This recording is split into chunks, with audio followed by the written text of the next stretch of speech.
There's a big gap between having data and turning that data into real customer personalization. Customer.io closes that gap. Fun, personalized experiences for every channel, with AI to handle the boring stuff. Learn more at customer.io/TMM. Welcome to the Marketing Millennials, the No BS Marketing Podcast. I'm Daniel Murray, and join me for unfiltered conversations with the brains behind marketing's coolest companies. The one request I tell our guests, stories or it didn't happen. Get ready to turn the up. Welcome, JS, to the podcast. I've been following JS for a while on social media. He talks about all things social media. So first of all, give him a follow when you can, but I'm excited to chat about social media with him today. Yeah, I'm excited to be here. You know, we've kind of crossed paths a bit on various platforms, and I'm glad to finally connect. I want to first ask you this question, because I think to clarify for everybody out there, why is the role of social media so important? Yeah. Social media is really the front porch of your brand, right? It's where people are going to interact with you, outside of like your physical location. Like that's where they're going to interact with you most these days. And your social media manager is the one right out there who is interacting with your customers, your clients, is putting out content that represents you and your brand and talking back and forth with customers in the comments and doing community management and all of that. So it's really, the front lines of your communications with whoever you want to speak with now. And I think maybe 10 years ago when it was first starting out, people thought, we could put an intern in charge of it or whatever. But now it's just become too important. And you really need a professional who is, going to handle that, responsibility and is trained to do it and can do it well. Yeah. And then the secondary question, because I think this sets up the conversation, is there's people who do social media and there's a social media manager. So could you give the difference between those two? The way I like to compare it, it's like, just because you have a car doesn't make you a mechanic. And the same is true for social media. Just about everybody has a social media account. They can post on their own, they can do stuff. But when you need it for a brand and you need somebody to actually communicate with a large group of people, you need to have a professional social media manager who knows the ins and outs of the strategy, how the platforms work, and can craft content that's going to resonate with your audience. I know social media has a lot of roles in the social media, and it takes a lot of different types of talent to do it. It's not only I'm scheduling content. You talked about a lot of things you've already, posting content, strategizing of your brand, community management. There's now editing's becoming into play, video content's even more important than ever. So there's all these different roles that become mushed into one, but it's also one of the most undervalued, underpaid roles out there. And why do you think that is? Oh my goodness. How much time do you have? We could go into this all day about the myriad roles we expect out of social media managers and the evolving role that social media managers play.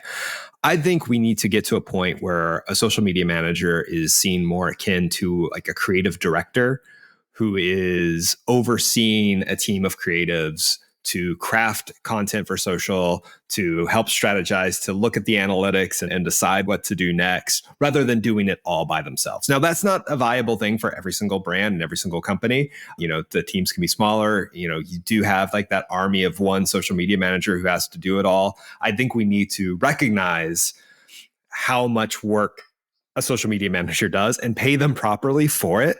You wouldn't want somebody completely unexperienced, who you wouldn't hand them a microphone in front of thousands of people and say, hey, go represent my company, without any sort of PR training or anything at all. So why do so many brands think, I can just have an entry-level employee or an intern run our social media? you're asking for trouble. That's not to say that there aren't roles for interns and entry level employees. You have to get your start somewhere, but they should always be working with a trained social media manager who knows how to represent a brand. So, my pitch, to executives is more about all the things that can go wrong. Is it worth the risk to save the money on your social media? We see stories all the time of social media managers going rogue or somebody making a slip up that costs the brand lots of mistakes. It causes a lot of bad publicity for the brand. So it's really important that you have somebody who has that trained experience and knowledge and is also in tune with what's going on in the social world in ways that you do not. The internet is a infinite place, right? I work in the entertainment industry now, and it always surprises me. I feel like I'm a very online person. I'm very knowledgeable about, various influencers, what trends are big, but no matter how much there's always some like YouTube creator who has millions and millions of followers that you've never heard of. So you need somebody who really is online and understands the online environment that your customers are in, where to best recognize them, what trends are in, what things are not good for you to post. I always say it's kind of hard to quantify a negative of but how many times I've saved brands by saying, hey, let's rethink posting that. You need that person. Yeah, I mean, the 1.2 is, like you said, there's so many pockets of the internet, and especially now there's so many micro communities that if you're not in that micro or understand that micro community, you could speak out, say the wrong thing, or just be tuned out because you're not speaking their language or speaking or posting a trend that they don't care about, or like going down a path that you might turn them off of your brand for a long time if you do that.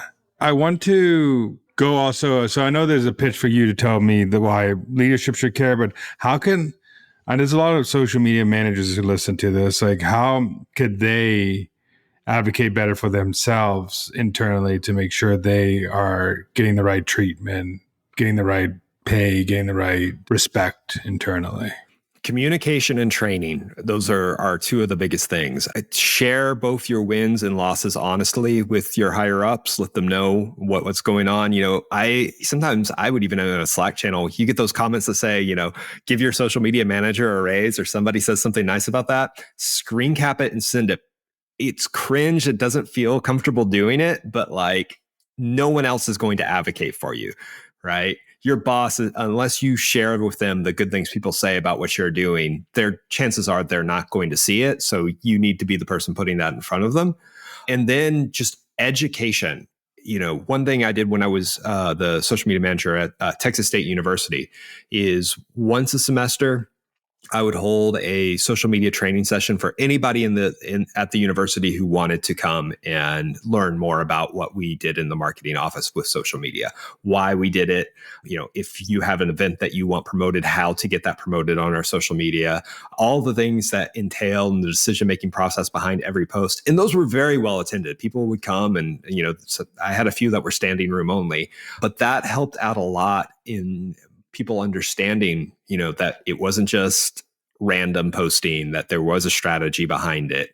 And that word got out around campus as well. So you've got to get out there and really educate people about what you're doing. Ask your boss if they have time, have them shadow you, say, hey, I honestly believe that social media managers should be in the executive inner circle. Right? Invite yourself to those meetings, where those decisions are made. One thing that really helped me get in with, executives in some of the companies and organizations I've worked with was as terrible as it is crisis comm. I've been through floods, tornadoes, all sorts of things. I started my career doing higher ed, and it felt like there was a crisis almost every other day. But being in those meetings and showing our, VPs and president, this is what we're doing on social media. Here's a report of what's going on, whether you ask for it or not, here it is. And slowly but surely, they start to understand the impact that you're having. I think that skill you just said, I think every marketer think about doing that, because I think internal marketing for any role now, especially ones that are undervalued, is as important as what you're doing as a social media manager and getting the brand out there. So those trainings, those internal communications, the sharing of the wins, like you have to be your best PR person internally. Otherwise, no, like you said, nobody's going to do it for you. Exactly. Maybe if you have a good manager, they might do it, but you can't rely on your manager to do that for you. Oh, exactly. I when at one university I worked at, my boss led the media relations department, and professors, when they would go out and speak at conferences or whatever, and they would send a little thing to us to make a press release about and put it on the front page of the university website. And I'll be honest with you, nobody read those except other people at the university. So once I spoke at a conference and it's like, hey, why are we not putting this on the front page of the website just like we do for professors and things like that? It's like, my boss said, to like, we don't really talk about our department. I'm like, well, we should. We need to. Let's get that out there. There was one we put out that, a professor appears on a podcast, and I had been on like 6 podcasts that year. I was like, we need to let the university know what we're doing, especially when you're working with faculty and professors who are incredibly smart, but they're going out and presenting and doing things at conferences. And we needed to share, hey, we're doing that too. We're also professionals in our field. So yeah, you've got to toot your own horn, and it feels weird to do, but no one else is going to do it for you. I even still every time I post like a win on LinkedIn, I feel like, oh, people are going to think I'm braggy before I post on that, but no one else is going to do it for you. So you got to do it. I know you're coming out with a book soon, and I want to just, you don't have to share all the nitty gritty that people could get, but I I know it's 10 principles of social media marketing, if I'm correct, but what are some core, what is one or two core principles, if you could share, that every social media manager or every social media team needs to know to be successful in social media? Yeah, sure can. The name of the book is The 10 Principles of Effective Social Media Management. It's coming out in September, and each chapter covers a different principle that I think is core to being to effective social media management that is never changing. The challenge of writing a book on social media management is that, by the time it's written and printed and published and gets out to the consumer, it's outdated. So I tried to think of core principles that just will be universal to social media management, fingers crossed, for a very, very, very long time. But things like, there's one chapter about effective social media management needs a budget, right? It's free the way a puppy is free. You can go to the animal shelter and pick up a puppy, but you've got to feed it. You've got to take care of it. And in that chapter, we really break down all of the things that you need to spend money on for social media management, from not just the paid social side, but like what equipment your social media manager needs, professional development opportunities for your social media manager, because we need to go out. The field changes so often that if we're not constantly learning, we're falling behind. Another effective principle is that social media management is a team effort. And we talk about all the different roles, kind of like we were talking earlier, where, what sort of team structure that you have, in ways that smaller teams of one, it's still going to be a team effort, because everyone, if you only have a social media manager on your social media team and nobody else, it falls down to other people at your company are going to have to start taking on a few roles to help them out, to help share possible stories, get them content ideas, help represent the brand on social media. So those are two big ones. Another one that we talk about is accessibility, and being sure that your social media content is accessible to people with hearing impairments and visual impairments, and how making accessible content makes the content better for everyone.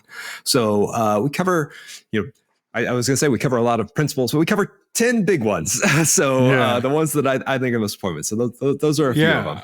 I want to go down the first one you just said, because I actually was at a conference a few weeks ago, and Gary Vee was on stage, and he said that like the brands that are not investing basically like 20% of their marketing budget on social media creative and content that's organic social media that you could test before you put it on paid or anything like that, is those brands are going to fail, because we're in the era of like the algorithms are changing to intent-based algorithms. Like there are ways that things are going to go viral. And like you're just wasting money if you just put a random creative on a paid social that would never work on organic and think it's going to actually work on organic. So what are your thoughts on how much of the marketing budget should actually be dedicated to this organic social media effort? What is your thought on that?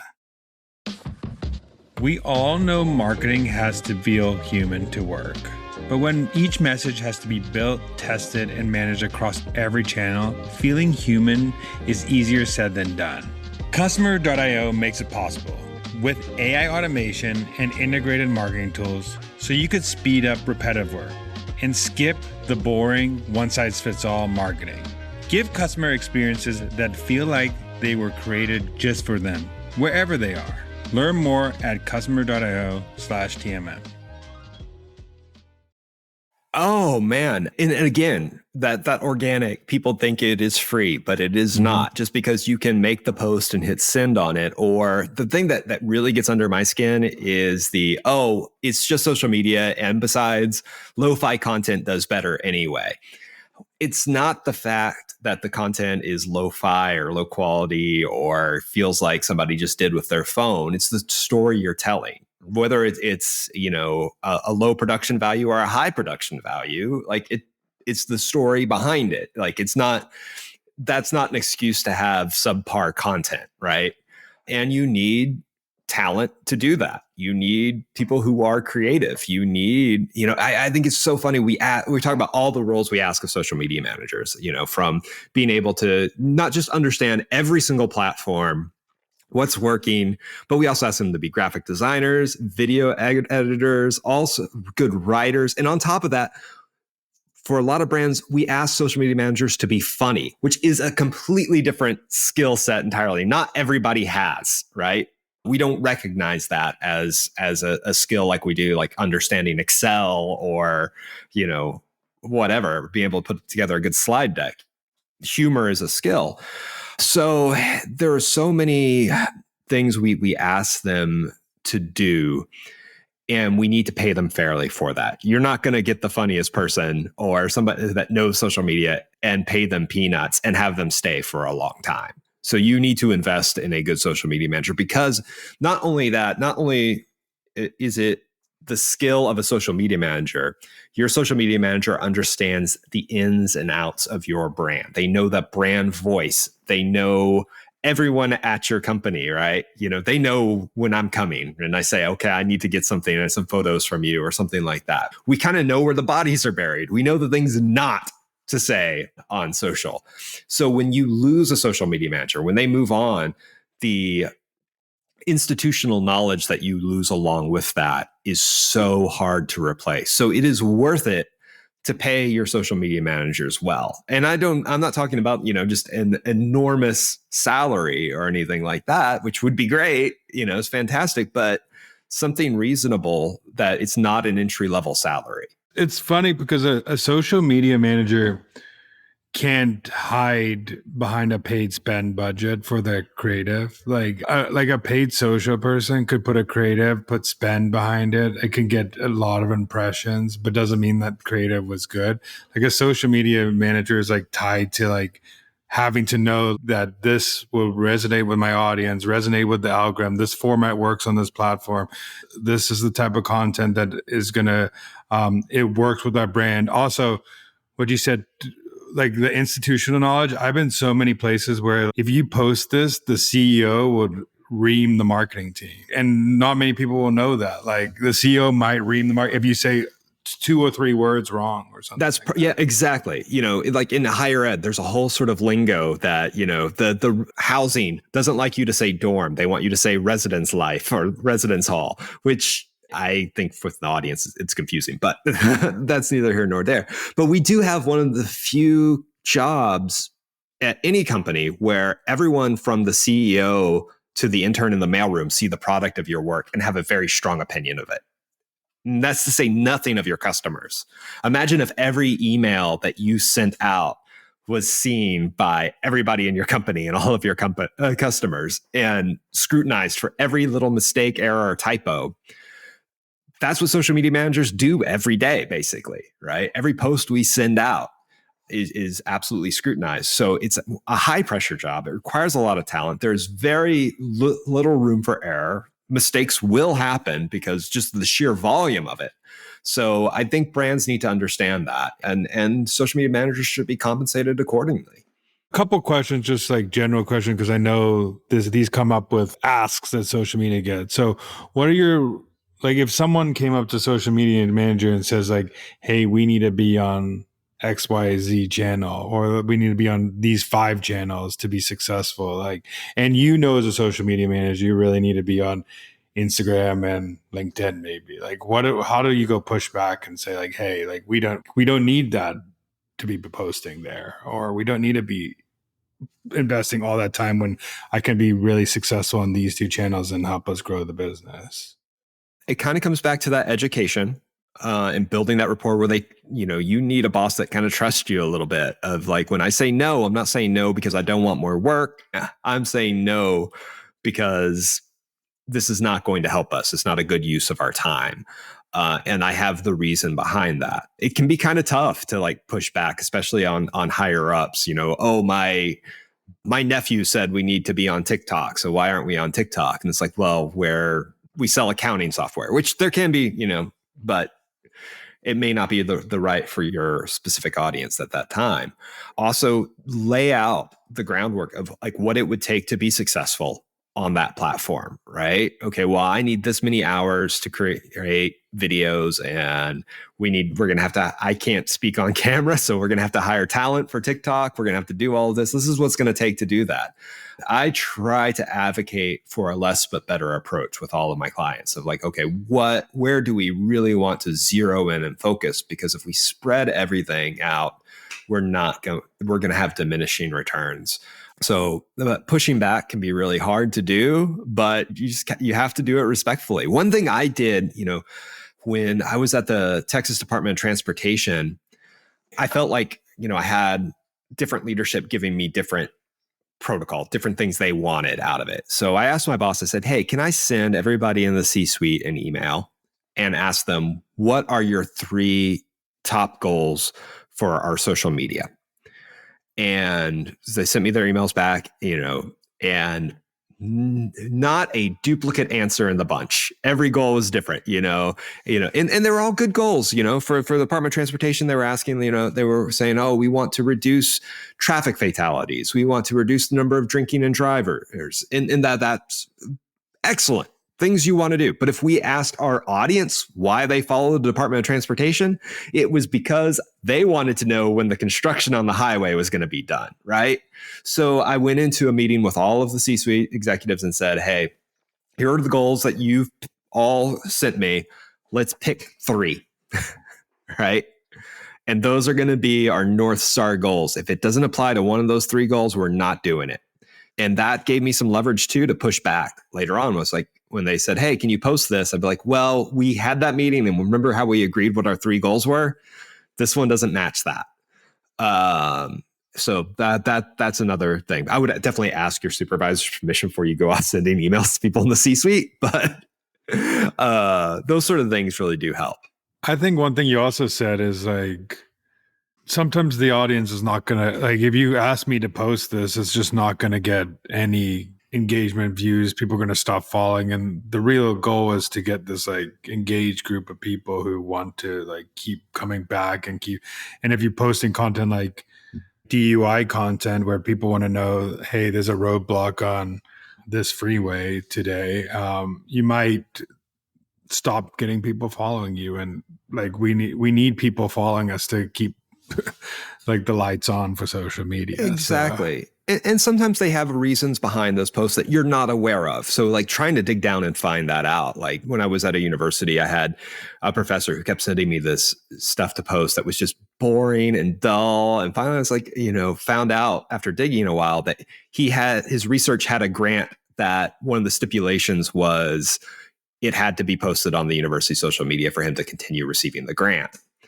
So sometimes you have to like go, oh, I know this is going to hurt our engagement, but I see where they're coming from and why they need us to do it. So I'm going to hold my nose. I'm going to hit send on this, but and check off that box. So sometimes you do kind of have to meet them in the middle, but finding out why, the underlying reason. Because sometimes it's you might be able to serve them better in another way, right? They go, oh, we want it posted, but you say, hey, this might actually work better, if you send out we put you on our email newsletter or something like that, rather than on the brand social.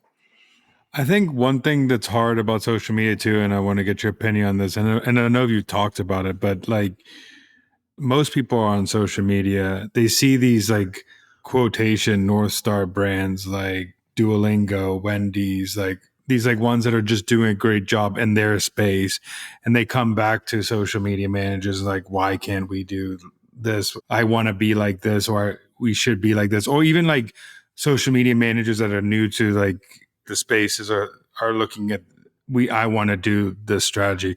Could you give like just like a step back and say like, hey, this is why you shouldn't do this, or like how you must think about social media before even thinking about, hey, we'd be like Wendy and Duolingo. Your brand is unique and you deserve a unique strategy. There's already one Duolingo. There's already one Wendy's. There's not going to be another, even though so many people try. That's not to say you can't be funny, you can't be snarky, you can't develop your own brand voice. But, what works for one brand isn't going to work for everyone. And those, like, I don't want to insult anybody's abilities, but it's like the difference between like minor league and major league baseball. Like those guys are the majors, right? But that doesn't mean you can't do something that's very effective and works really well. It's not going to work for every single brand.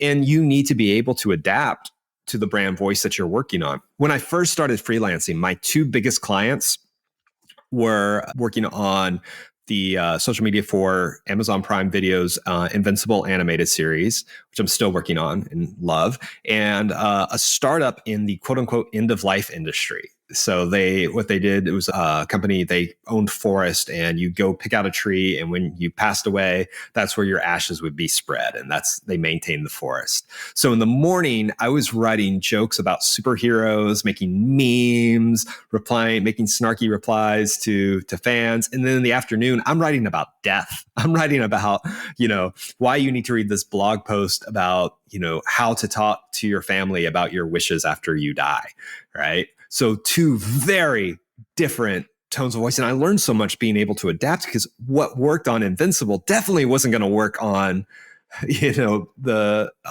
end of life industry.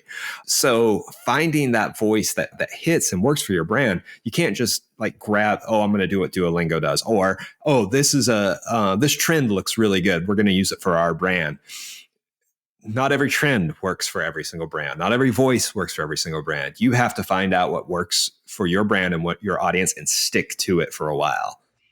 Yeah. And also, I bet those two brands, the age difference of the audience are probably way different. The two channels that they're probably talking on are probably way different. How they like receiving content is probably way different. Mm-hmm. And you're just like, you have to also like content switch into that too. Like, hey, I'm going from maybe an audience on Twitter and Reddit and Instagram to an audience on Facebook and something else like that. And that's a whole different context switch as well. So it's even for one brand, like, back to like working in the universities, like it's been a while since I worked there, but the Twitter was still a big thing. Like you talk to students on Twitter and you talk to their parents on Facebook, and your posts better reflect that.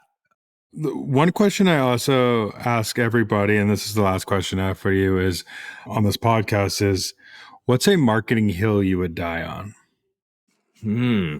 I knew this question was coming, and I have like 50 different answers for it, but I'm very opinionated in my beliefs. So there's a lot of hills that I would die on.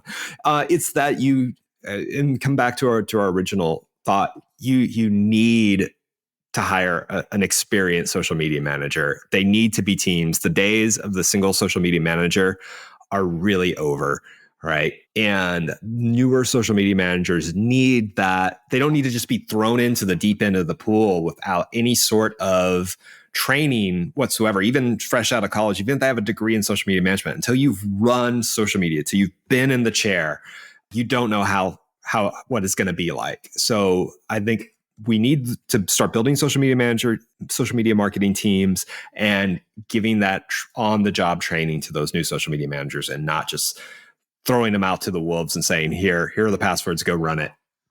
Yeah, I mean, I think people also forget that I would say like half the job is managing internal asks and internal approvals and internal questions. And that's why where the biggest difference I think of like some creators who like probably can crush a channel for you, but they don't have to deal with going to legal, dealing with the managers, dealing about everybody's expectations internally, having to have a content calendar that it gets approved, make sure that posts get out at the right time, are gold on 50 different things. Like there's so many things that go into social media management that both sides like I'm really good at Instagram, which is what I think people miss out all the time. And that internal diplomacy is so hard to learn. When I first started my career, I wanted to bust in like Kool-Aid Man and just be like, oh yeah, we're gonna make some changes and blah blah blah. And you just can't do that. It just is not going to work. You have to do that little by little. You have to know the right people to talk to. You've got to find an advocate within the business that will, sing your praises in rooms that you're not in and do all of those things. So yeah, I've seen a lot of people who like say the marketing manager or some manager wants that on the marketing team, but they just get shut down by leadership or shut down like we can't post like this or legal won't let me post like this. And you have to, even though you know what will be successful, you have to find a way to work in the guardrails of the company or go to a different company, unless you could be very good at what you said, advocating, like we need to do this, we need to do this. And that takes time and politicking and internally to make sure that everybody's on your side and you have a bunch of people on your side too. I'll add one thing before we go. Like those guardrails are not a bad thing. They're there to protect you and they're not there to stifle your creativity. If anything, let the limitations like guide your creativity to go, okay, I have like a set number of things I can do within this. Where can I be creative? Like it's kind of like, I used to play guitar. So like I have all kinds of guitar references, but like Kurt Cobain, not the greatest guitar player ever, but the notes that he knew how to do awesome things with. And that's the same thing. Like as a social media manager, you work within limitations and you play with the notes that you have. Right. Yeah. I mean, for marketing in general, I think the best marketing plays like you need guardrails to be successful. Because if you can go off because you need that brand strategy, that overall marketing strategy, those lines to know how to play the game. Otherwise, you could be not playing the game how you think you could be playing the game and then failing. At least you have a rule book, exactly, a game that you could play, and you know that it might be hard to be successful, but that's where they're hiring you for your creativity to be successful in that, in those guardrails. So I agree with you. I think more marketing departments actually need to like even communicate those guardrails better to make social media managers or any managers or directors or anything to be more successful. Otherwise, it's hard to win if you don't know like the rules of the game internally. Exactly. Cool. Well, thank you so much for joining. Also, I want to ask you one last thing. Where could people find you, what you're doing, all that good stuff? Yeah, I'm all over the place. I'm pretty much on every single social platform as @JS Stansel. I'm most active on LinkedIn these days, but I'm also active on Instagram and TikTok. My book is coming out in September. Is 10 Principles of Effective Social Media Management. It's available for pre-order on Amazon or wherever you find your books. And that's probably those are the best places to find me.